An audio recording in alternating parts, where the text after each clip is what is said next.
परम पिता परमात्मा पूर्ण ब्रह्म सारी सृष्टि के रचनहार कुल मालिक कबीर परमेश्वर जी की असीम रजा से आप सभी पुण्यात्माएं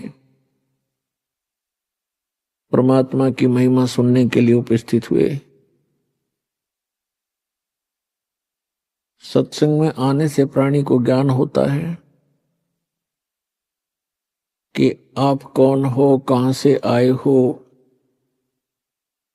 आप यहां किस उद्देश्य को लेकर जी रहे हो, वास्तविक आपका कर्तव्य कौन सा है, कौन से कर्म पाप दायक हैं, कौन से पुण्यदायक हैं। उन सभी का ज्ञान सत्संग से होता है प्राणी को। तो पुण्यात्मा, आज का जो शुभ दिन है, आज के दिन इस दास का जीवन कल्याण हुआ था। आज का वो शुभ दिन है, इस दास के जीव का उद्धार हुआ था और इस दास को उपदेश प्राप्त हुआ था। और उपदेश भी वो जिसको हम खोजते खोजते असंख्य युग हो गए थे, वो उपदेश सहज में प्राप्त हुआ था। वो दिन आज भी भूला नहीं जाता इस दास से। यदि हम अंग्रेजी महीनों में गिने तो 17 फरवरी सन 1988 का वो शुभ दिन,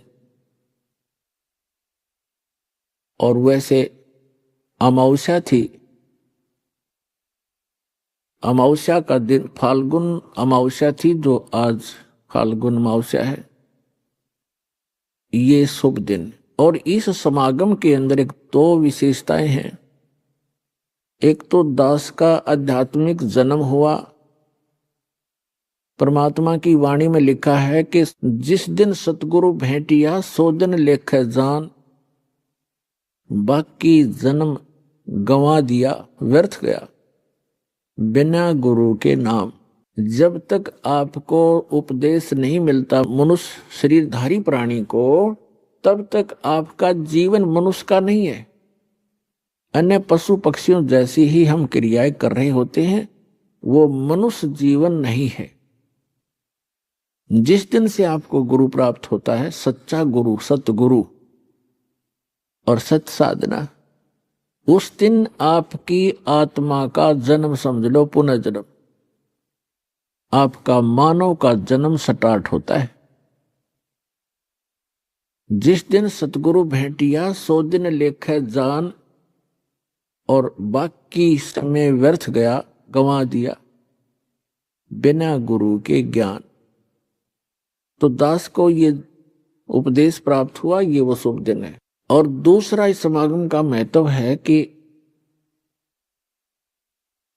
अमावस्या के तुरंत बाद जो एकम आती है, प्रथमा,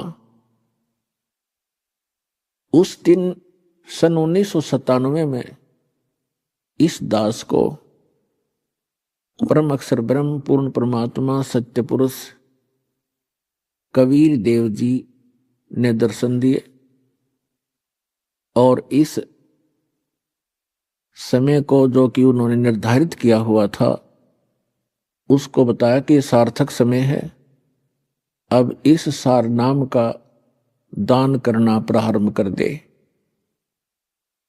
तो पुण्यात्मा, इस समागम के अंदर ये दो महत्वपूर्ण घटनाएं दास के जीवन में घटी हैं। अमावस्या को तो नामदान हुआ दास को, और प्रथमा यानी 1997 की प्रथमा को परमात्मा के दर्शन हुए तथा सतनाम, ये सारनाम देना वैसे बालकों का खेल नहीं। इस सतनाम को और सारनाम को गुप्त रखना था, और इतना इंपॉर्टेंट मंत्र है ये, इसको अभी तक डिस्क्लोज नहीं करना था। दास का भी दिल धड़क रहा था कि कहीं मैं गलत समय पर इसको सार्वजनिक ना कर दूं। सन 1994 में दास को नाम दान करने का आदेश मिला था पूज्य गुरुदेव से। तो 1997 तक दास ने एकाध ही को, कुछ एक को ये सार नाम दिया था, नहीं तो नहीं दिया था। मुझे हिचका हुआ देखकर परमात्मा ने आपको आना पड़ा, क्योंकि वो आपके लिए भटक रहे हैं। हम तो जीव हैं, जीव तो जीव जितनी सोच ही रखता है। तो पुण्यात्माओं, आज तक परमात्मा ने सतनाम और सारनाम की कितने छींट भी नहीं लगने दी किसी व्यक्ति को, इसकी भाप भी नहीं आने दी किसी तक। आदरणीय नानक साहब जी को सतनाम प्राप्त हुआ था, लेकिन उनको सख्त हिदायत दे दी थी कि अभी डिस्क्लोज मत करना, नहीं तो मेरा सारा मिशन खराब हो जाएगा, परमात्मा कबीर जी ने कहा था।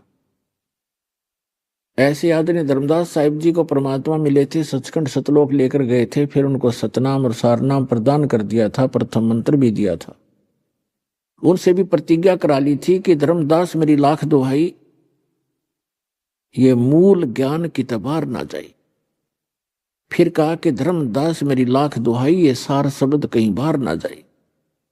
ये मूल ज्ञान और सार शब्द बार जो पढ़ी, ये बिचली पीढ़ी हंस नहीं तरही। आप उस बिचली पीढ़ी में जन्मे हो जिसके लिए परमात्मा इस भक्ति को संभाल के रखे हुए था, और आपके लिए पिटारा खोल दिया, खजाना खोल दिया परमात्मा ने।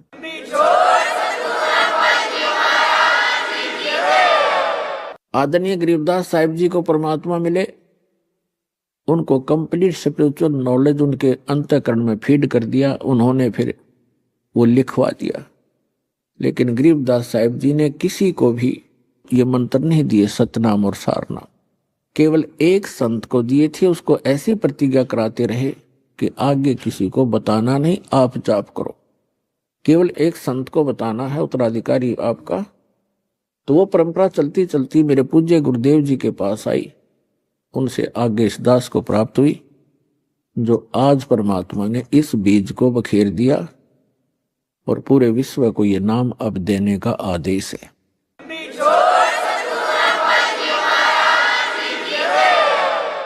तो पुण्यात्मा, भक्ति करने के लिए हमें सबसे पहले परमात्मा पाने के लिए, आत्म कल्याण कराने के लिए सबसे प्रथम हमारा गुरु होना चाहिए।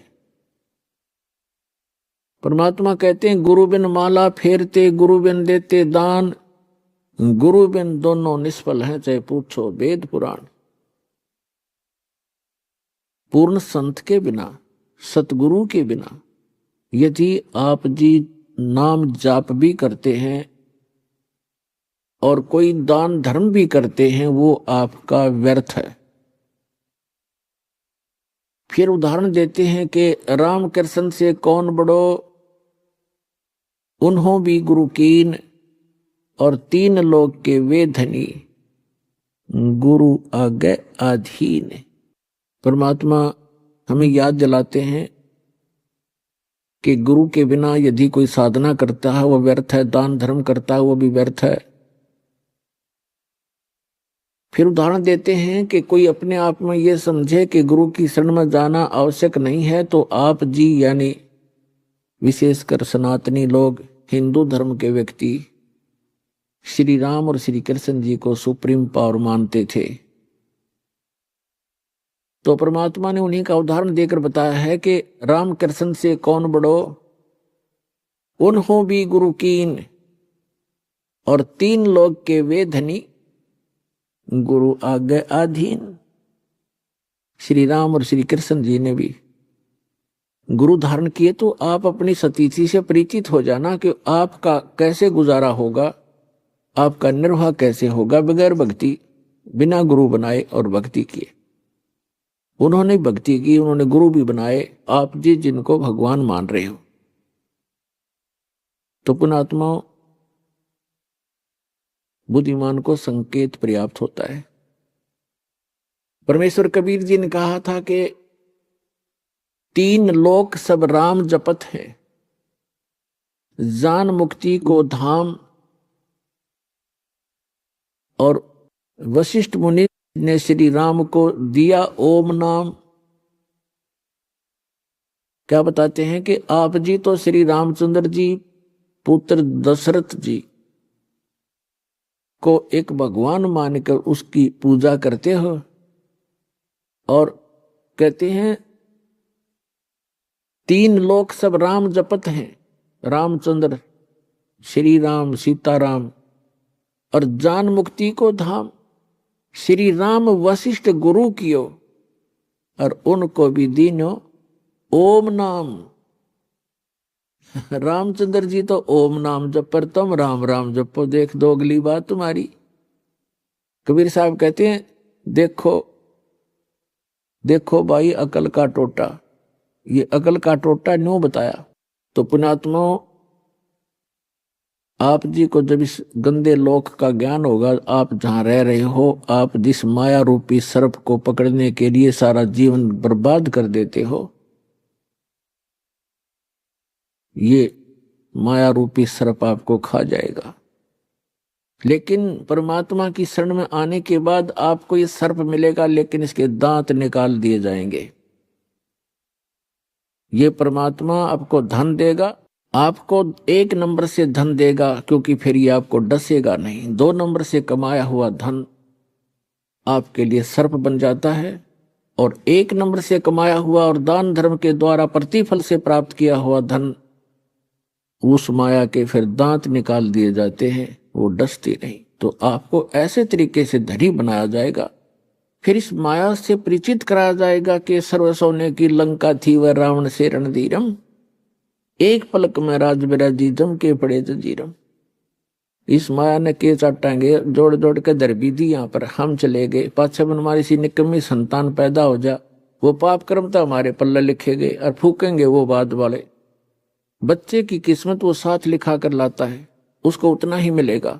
यदि इस परमात्मा की शरण में उसको जोड़ दिया तो वो जो उसको आवश्यक होगा वो सारा मिलेगा। हमने इस उद्देश्य से अपने कर्म नहीं बिगाड़ने चाहिए कि अपने बेटे बेटियों को धनी बनाऊं, मैं चाहे नरक में जाऊं। इसको कहते हैं आप स्पार्किंग वाले तार को पकड़ने जा रहे होते हो, पकड़ रहे होते हो।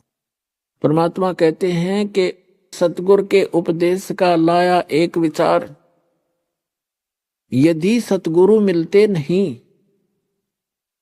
जाते नरक द्वार, नरक द्वार में दूत सब करते खेचा ताण, उनसे कबू ना छूटता फिर फिरता चारों खान। नरक में जब डाला जाता है इन प्राणियों को, उस समय उसके भयंकर दुख को देखकर, उसकी षड्हांत को देखकर वो वापस भागते हैं, क्योंकि लाखों की संख्या में ठोके जाते हैं उसमें, और वो वापस भागते हैं। पीछे यम के दूत बड़े बड़े भाले, छुर्रे, तलवार, मुगदर, ये गदा लिए खड़े होते, जो वापस भागता उसके सिर में मारते। सूक्ष्म शरीर में प्राणी मरता नहीं, पर दर्द दूना होता है। उनको ऐसे ठोका जाता जैसे पशुओं को फाटक में रोका करते हैं लठ मार मार के, और फिर उसमें पटक देते हैं। तो वहां परमात्मा बताते हैं कि नरक द्वार में दूत सब वहां करते खेचा ताण, उनसे कदे नहीं छूटता, और फिर फिरता चारों खान। फिर उससे निकल कर नरक का जो समय भोग कर फिर बाहर आता तो 84 लाख प्रकार के मनुष्य इन प्राणियों के शरीरों में, कुत्ते, गधे, सूअर, गंदी नाली के कीड़े, पशु पक्षी, जलचर, ये कष्ट और भोगने पड़ते हैं। और इस परमात्मा के सच्चे नाम से, सतगुरु की शरण में आने से ये सारे दुख बाईपास निकल गया आपके। अब विचार करके देखना पुण्यात्मा, भी तो आपने पता नहीं इस अध्यात्म ज्ञान का, आपने लोक वेद सुना है, दंत कथाएं सुनी है, फिर मानव शरीर में जिसको जरा सा थोड़ा सा सुख है उसने भगवान की हो सकता ही नहीं। और जब कैर टूट जाते हैं फिर भगवान की खोज शुरू होती है, तो ये नकली संतान की कमी नहीं, इनको ब्रह्मांड करवा देता है ये काल, लुटपेट कर आखिर में ये नास्तिक हो जाते हैं या मृत्यु को प्राप्त हो जाते हैं। दो ऑप्शन छोड़ता है। अब आपको परमात्मा मिले हैं, आपके अपने पिता मिले हैं। माता पिता कभी अपने बच्चे को दुख नहीं देगा, चाहे आप कितना दुखी हो ले। तो आपको वो परमात्मा अब मिले हैं, वो पिता मिले हैं आपके। आप इसकी मर्यादा में रहना और इस जहाज से उतर मत जाना, फिर आप देखना आपको कैसे सुख देगा। क्या बताते हैं कि मानत नामन मोरा साधो मानत नामन मोरा रे, बार बार मैं ये समझाऊं जग में जीवन थोड़ा रे। कहते हैं शरण पड़े को गुरु संभाले, शरण पड़े को गुरु संभाले, जान के बालक भोला रे। कह कबीर तुम चरण चित राखो, जो सुई में डोरा रे। अब देखो परमात्मा कहते हैं कि आपको भगवान यानी इस दास का तो एक दास को तो निमित्त बना रखा है, सारा का सारा कार्य वो कबीर भगवान कर रहे हैं, आपका पिताजी। उसके लिए उन्होंने बताया है कि जैसे ये दास एक उस परमात्मा का चलता फिरता एक पावर हाउस है, लेकिन मेन पावर हाउस तो वो खुद है मालिक। वो थर्मल प्लांट है जहां से बिजली बनती भी है और आपको हमें प्राप्त भी हो रही है। इससे आपको आगे कनेक्शन मिल गए। जैसे आप कोई मोबाइल कनेक्शन ले लेते हो, कोई तार नहीं, कोई कनेक्शन जोड़ा दिखता नहीं और सारा काम कर रहा है, और जिस दिन आप उसका बिल नहीं भरोगे तो कनेक्शन ऑटोमेटिक वहीं से कट जाएगा, आपको बताने की जरूरत नहीं पड़ेगी।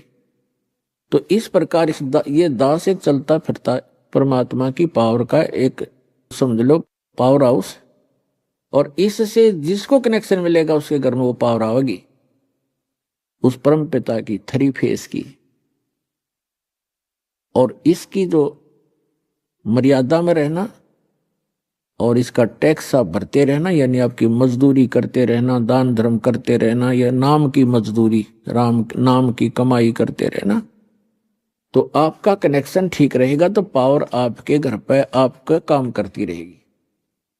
और जो पावर से काम होता वो मैनुअली नहीं हो सकता। जैसे पशुओं का चारा काटा करते हाथ से, ऐसे मशीन थी, अब भी है गांव में, तो वो हाथ वाला काम तो मैनुअल जितना ही होता है। जब उसमें लगा दी मोटर और पावर का कनेक्शन मिल गया, कट कट कट कट 1 घंटे में ढेर लगा देती है। आटा पीसा करते हाथ से, वो मैनुअल 2 घंटा में जाकर 2 किलो पिसा करता। अरे 2 घंटा में ठोक दे, पीट दे 10 क्विंटल आटे को, और हाथ नहीं लगाना, कोई प्रयत्न नहीं, मेहनत नहीं। तो परमात्मा की पावर से जो आपके संसारी कार्य होंगे ऐसे अनोखे से होंगे।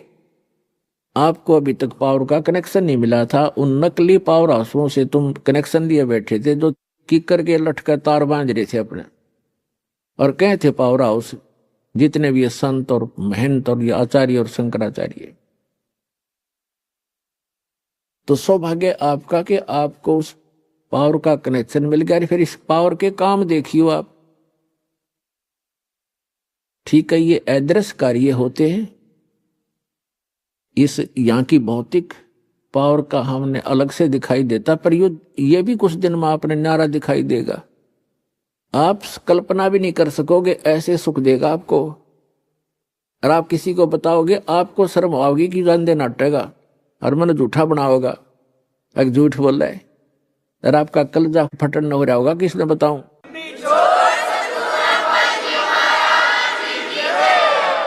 तो प्रसंग चल रहा है कि सतगुरु के उपदेश का लाया एक विचार, जय सतगुरु मिलते नहीं हम जाते नरक द्वार। नरक द्वार में दूत सब ये करते खेचा तान, उनसे कदे ना छूटता फिर फिरता चारों खा। 4 खानी में भरमता, 84 लाख योनियों में गधे कुत्ते सुअर की योनि भोगता, और कभू न लगता पार, 100 फेरा सब मिट गया मेरे सतगुरु के उपकार। होय होय, यानी उस गुरुदेव जी के उपकार से ये सारा मेरा झंझट समाप्त हो गया। पुणात्माओं देखो, उद्देश्य रखना अपने यहां से पीछा छुटवाने का। ऐसा ज्ञान बता दिया जाएगा, आपको आत्मा से ग्लानि हो जाएगी पुनर्जन्म की, और जब तक आत्मा में हेट नहीं होगी इस पुनर्जन्म की, तो आपका कभी ना कभी पैर फिसल जाएगा। ठीक है, यदि आप पार नहीं हुए तो आपके पास इतना भक्ति धन हो जाएगा कि आपका हजारों युगों तक तो ये काल आपके पंजे धरती पर नहीं टेकने देगा, और इस पृथ्वी पर बिना मोक्ष नहीं हो सकता। ऊपर तो इसका जबरदस्त भयंकर जाल है, वहां आपके पुण्यों का नाश करवाता है। वहां देवता बना के, इंद्र बना करके, वहां बड़े बड़े आपको होटल बना रखे, नाचना गाना सारा दिन, काम में कोई नहीं, अपनी पूंजी आपकी नाश होती है।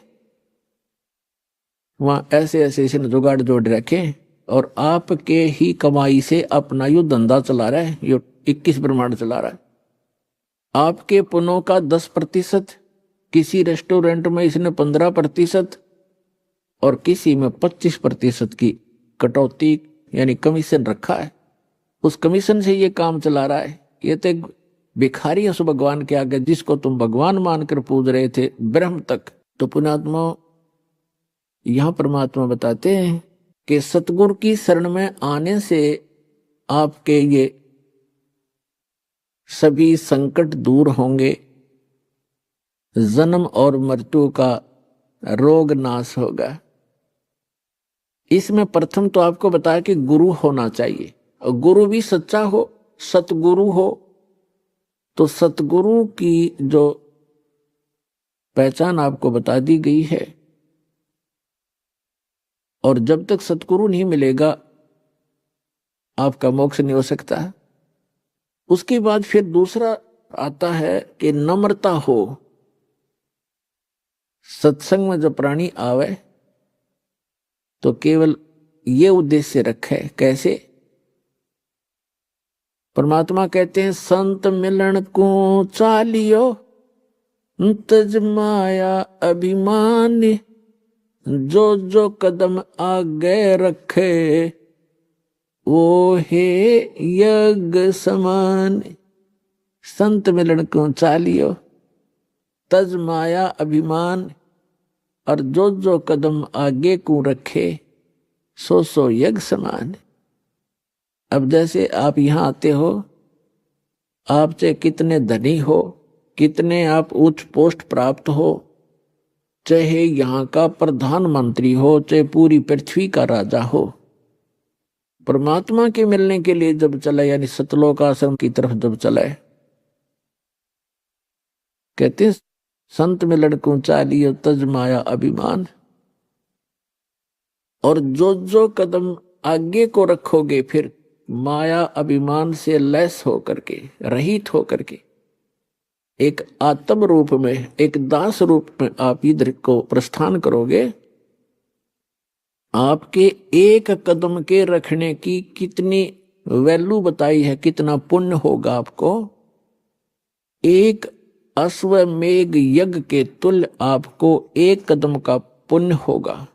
चाहे आप गाड़ी में आते हो, चाहे अपनी किसी मोटरसाइकिल कार में आते हो, चाहे बसों से आते हो, ये सारे कदम हैं जैसे किलोमीटर होते हैं। तो संतों ने इसको कदमों में मापा है कि वहां से यहां तक जितने भी आपके कदम रखे गए, जितने कदम बने, कहते हैं उतने ही आपको, उतने ही यज्ञों का पुण्य मिलेगा यदि आप इस भाव से सत्संग के अंदर आओगे। जैसे रोगी होता है, रोगी को यह पता लग जाता है कि दीर्घ रोग है, और यहाँ के लोकल हॉस्पिटल के डॉक्टरों ने मना कर दिया है कि आप जाइए ऑल इंडिया इंस्टीट्यूट दिल्ली में। तो वहां जब ये डायरेक्शन मिलकर इंसान जाता है तो वहां चाहे प्रधानमंत्री हो और चाहे किस कोई फैक्ट्री मालिक हो, कितना उच्च पोस्ट प्राप्त व्यक्ति हो, उस समय उसको अपनी जान दिखाई देती है, अपनी पोस्ट पद दिखाई नहीं देता। डॉक्टर कहता लेट जाइए, वो तुरंत लेट जाता है। डॉक्टर कहता ये कपड़े निकाल दीजिए, तुरंत निकाल के रख देता है। उस समय उसके नखरे खत्म हो जाते हैं और तभी वो उपचार प्राप्त करता है। जब तक डॉक्टर के आज्ञा का पालन करता रहे, चाहे कुछ भी कहे वैसे ही, जहां लेटने को कहे वहीं लेटना पड़ेगा, जहां बैठने को कहेगा वह बैठना पड़ेगा, और कहेगा मुंह खोल सांस तेज ले, वो सारा कुछ करना पड़ेगा। तो तभी वो अपना उपचार करवा पाएगा। तो ठीक इसी प्रकार जब आप सतलोक आश्रम की तरफ आवे, संत मिलन को चालिए तज माया अभिमान, और जो जो कदम आगे रखे ओ हे यज्ञ समान। तो आपको इतना पुण्य मिलता है यहाँ आने का। आप क्योंकि संत है नहीं पृथ्वी पर कोई, संत मिलन को चालिए, संत की तरफ चलने मात्र से इतना लाभ है, फिर यहाँ के लाभ होगा वो तो गिनती नहीं हो सकती। अब जब तक अभिमान है ये प्राणी उभर नहीं सकता। सिर सौंप्या गुरुदेव को सफल हुआ ये शीस, नित्यानंद इस शीस पर, आप बसे जगदीश। अब क्या बताते हैं, नित्यानंद जी कहते हैं सिर सौंपया गुरुदेव को और सफल हुआ ये शीस, नित्यानंद इस शीस पर, आप बसे जगदीश। अब सिर कैसे सौंपना होता है कि गुरु जी की आज्ञा का पालन करें। तो गुरु पद पर जो होते हैं उनको पता होता है। परमात्मा कहते हैं बहुत प्यारा बालक माँ का। माता को अपना बच्चा बेटा या बेटी बहुत प्रिय होती है। कहावत है कि माँ पिता से 100 गुना प्रिय ममता अपने बालक में माता को होती है, और माता से भी 100 गुना ममता प्रिय गुरु को अपना शिष्य या शिष्या होती है। तो अंदाजा लगा लेना कि गुरु जी आपके कितने हितैषी होते हैं। तो गुरु जी की आज्ञा का पालन करें। पहली भक्ति मार्ग का प्रथम एक ये मंत्र नोट कर ले, भाई जो गुरु बचन पे डट गे रकट गे फंद 84 के। भाई जो गुरु बचन पे डट गे कट गे फंद 84 के, कट गे फंद 84 के, रकट गे फंद 84 के। भाई जो गुरु बचन पे डट गे रकट गे, वस्तु मिली ठोर की ठोड़, मिट गई मन पापी की दौड़। वस्तु मिली ठोर की ठोड़, मिट गई मन पापी की दौड़। भरम मिटे मथुरा काशी के, भरम मिटे मथुरा काशी के। भाई जो गुरु बचन पे डट गे कट गे फंद 84 के, कट गे फंद 84 के, कट गे फंद 84 के। ये एक कवि का बनाया हुआ गान है। इसमें भी बहुत प्रेरणा है कि जो गुरु जी के वचन पर स्थिर हो जाते हैं, गुरु जी की आज्ञा का पालन करते हैं, उनके ये 84 लाख योनियों में दुख पाने के ये संकट समाप्त हो जाते हैं। अब गुरु जी को कैसे गुरु की आज्ञा का पालन करना है। सिर सौंपया गुरुदेव को, सफल होया ये शीस, नित्यानंद इस शीस पर, आप बसे जगदीश। सिर कैसे सौंपना होता है,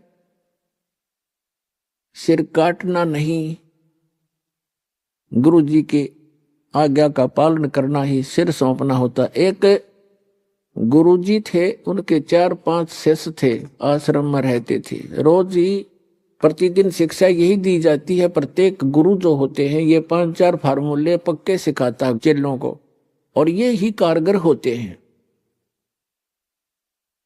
अब जैसे कोई भी भांग बोता है खेत में, तो वो भी खेत को संवारने के तरीके सारे बता देगा, लेकिन बीज गलत है तो वो सारे तरीके गलत हो गए। बोना था गेहूं, बीजना था गेहूं, बो दिए भांग।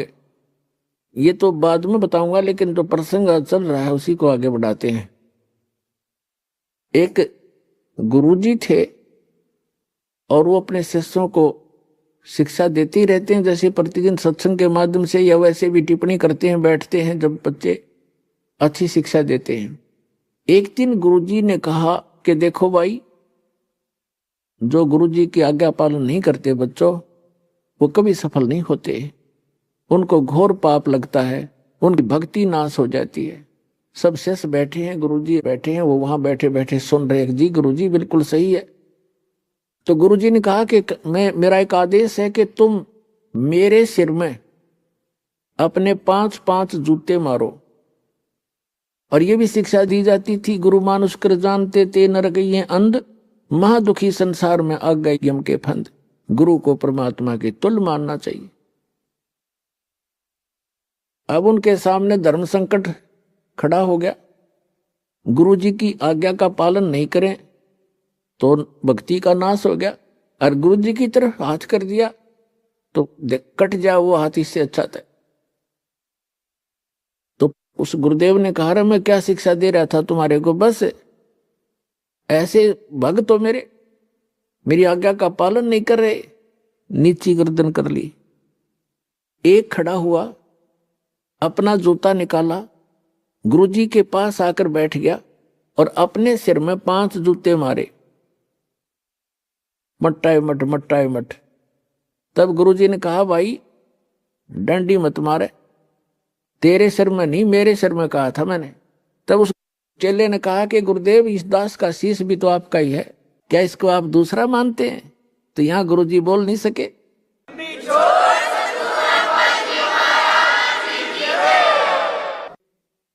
तो पुण्यात्मा, इस भक्ति मार्ग के अंदर गुरु जी का मुख्य अभिनय होता है और शिष्य का भी उसके साथ साथ पैरेलल इतना ही सूरवीरता से उसमें चलना होता है, तभी सफलता मिलती है।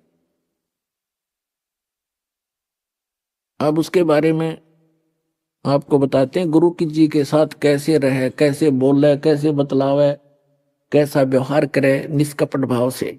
दंडवतम गोविंद गुरु बंधु अविजन सोए, पहले वे प्रणाम तिन नमो जो आगे होए। गुरु को कीजय दंडवतम कोटि कोटि प्रणाम, कीट न जाने भृंग को यों गुरु कर ले आप समान। गुरु गोविंद कर जानियो रहियो शब्द समाए, मिले तो दंडवत बंद की नहीं पल पल ध्यान लगावे। गुरु मानुष कर जानते ते नर कहिए अंध, महा दुखी संसार में फिर आगे काल के फंद।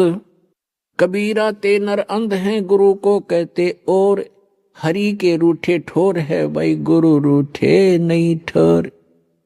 गुरु गोविंद दोनों खड़े काके लागू पाए, बलिहारी गुरु अपना जिन गोविंद दियो मिलाए।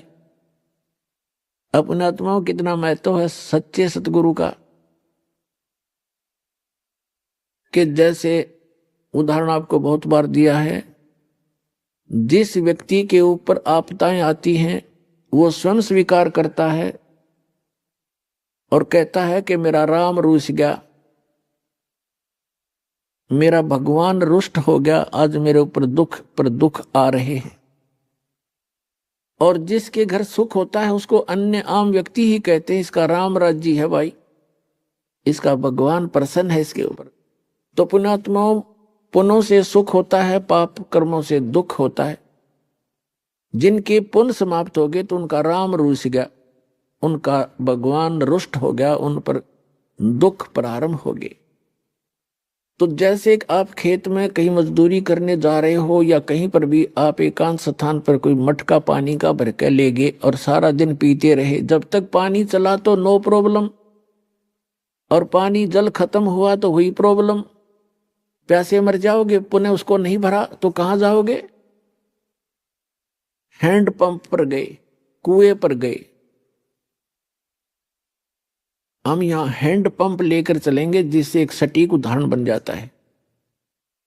हैंड पंप एक तरफ तो हैंड पंप पर गए, मटका भर लिया, फिर आपत्ति समाप्त। जो आपत्ति आई थी जल के अभाव से वो ठीक होगी, वो बला टली।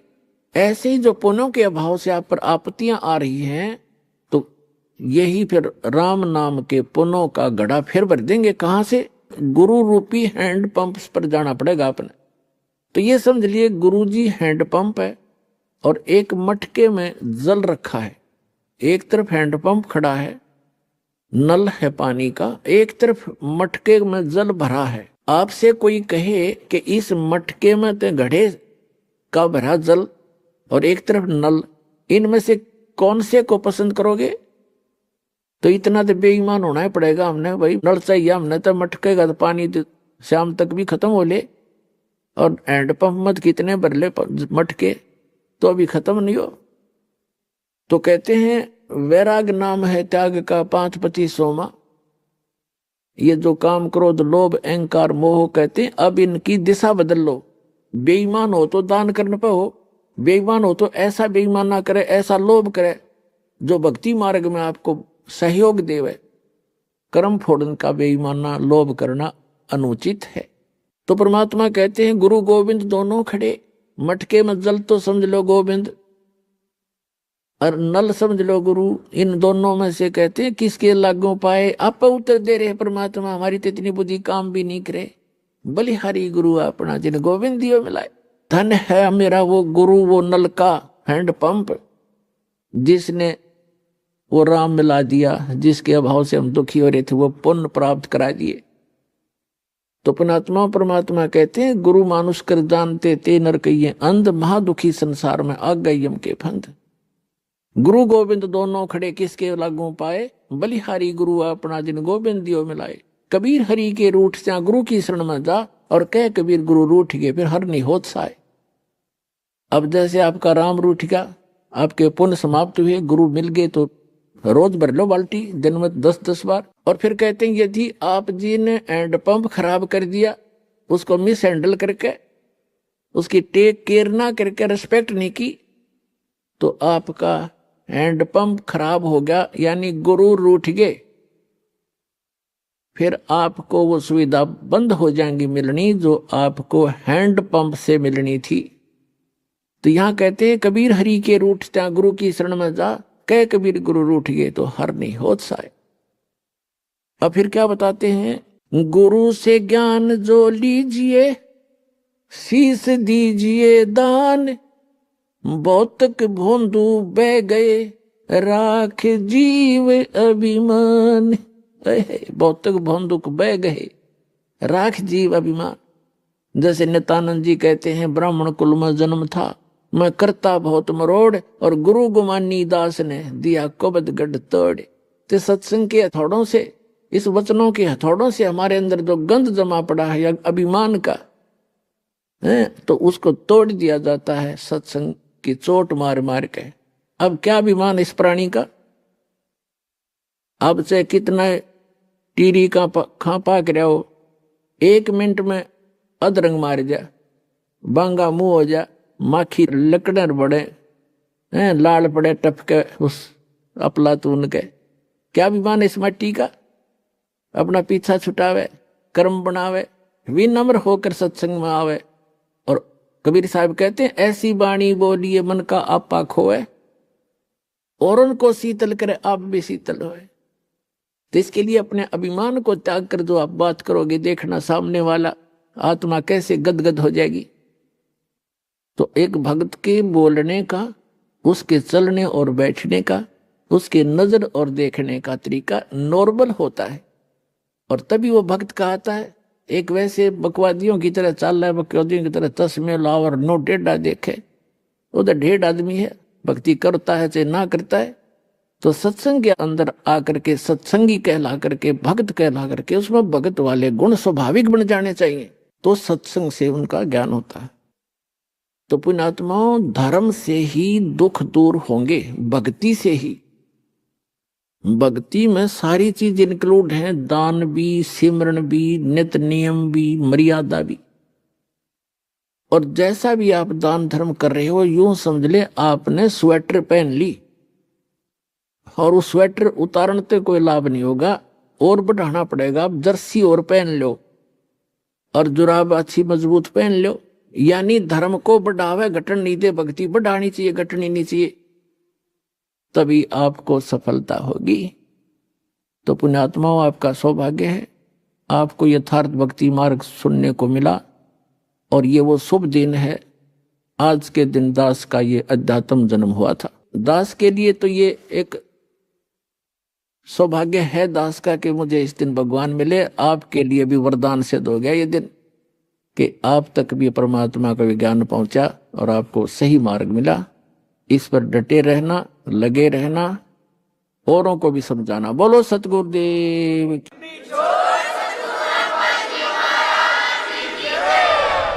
नमस्कार सर।